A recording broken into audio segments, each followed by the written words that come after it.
I need to find out, in fact, because of the dengue problem that has occurred in our country, I was inundated with a lot of requests from the public themselves, indicating that there's a need, a dire need, to clean the abandoned properties.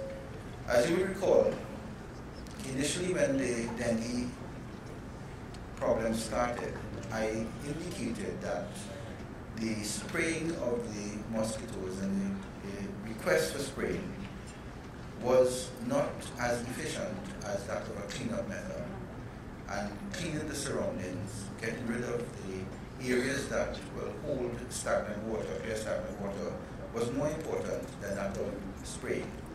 However, spraying does have its part in the fight against dengue.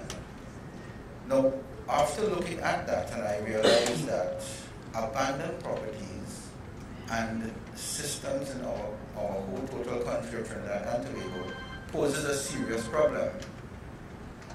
It then came to me when I went on my walk to find out about drains that were not flowing, areas that had stagnant water, and majority of the residents pointed out to me abandoned properties that were overgrown with bushes and having a lot of garbage with utensils that collected water.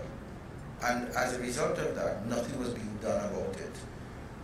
We call the regional corporations only to be told that they're looking into it. I was approached by the public health inspectors only to be told that there's nothing that they could do about it, because they would find that there will be a report of an abandoned property which will be overgrown, together with utensils and garbage and rubble. Derelict vehicles were stored on these abandoned lots.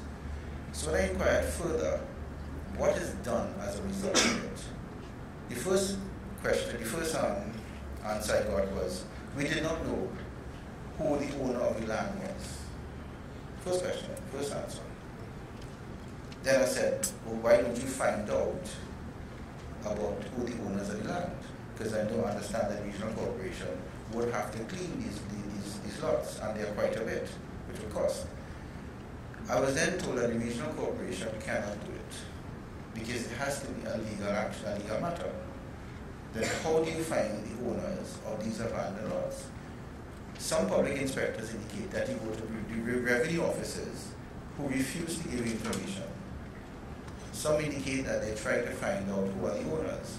So we are now stuck with a problem that could be the substrate that has the carriers of dengue.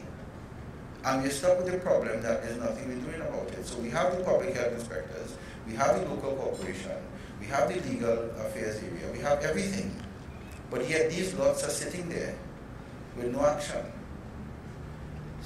And when I indicated that a lot of requests have been coming into the Ministry of Health, and the Chief Medical Officer will bear me on this, everybody wants to get testing done as soon as possible for dengue. Everybody. As they walk into the health system, I must be tested.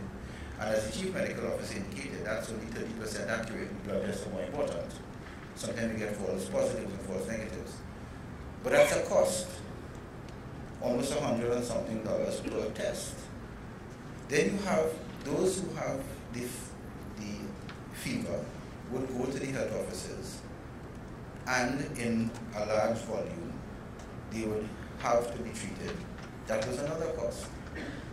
Then you have a cost of medication, a cost of hospital beds, a cost of IV fluids, a cost of nursing care.